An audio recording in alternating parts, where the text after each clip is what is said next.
Yeah, this is a pretty typical day out here in Katmai Park.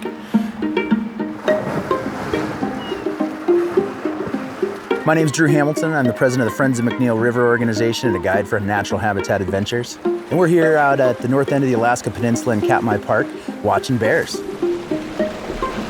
These bears right now are working up and down the salmon stream, trying to get enough calories stored up that they'll be able to make it through the impending winter.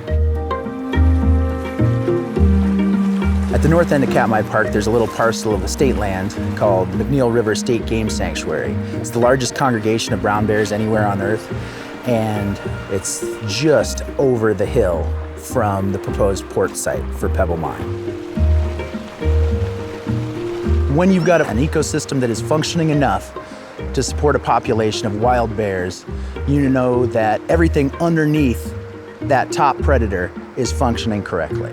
We've got sustainable salmon streams here. We've got wolves running around, bald eagles, magpies. It's all working together in a system that is still fully functioning as it should. This is Alaska. Everything comes back to the salmon. You can go to the tip top of any piece of vegetation you see around here and you can find nitrogen that you can trace back to these salmon.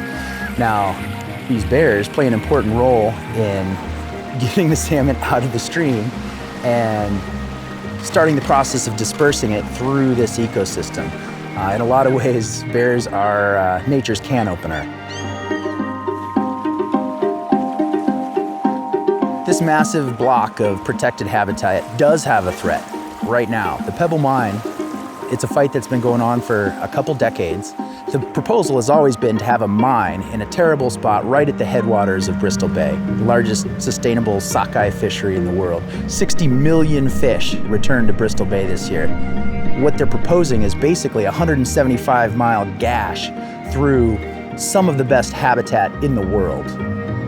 So you've got the nutrients transported from the ocean into the terrestrial environment. You've got the jobs, the sustainable industry. We've got the fishing industry in Bristol Bay. We've got the bear viewing industry in Katmai Park and McNeil River State Game Sanctuary. And all these things you're putting at risk for one mine. One accident is all it takes to wipe out everything you see.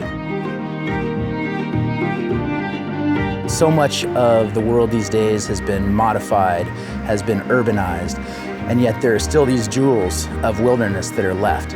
And in a lot of ways, these are the last ways for us to connect with our natural world. And that's important because this is the only world we've got.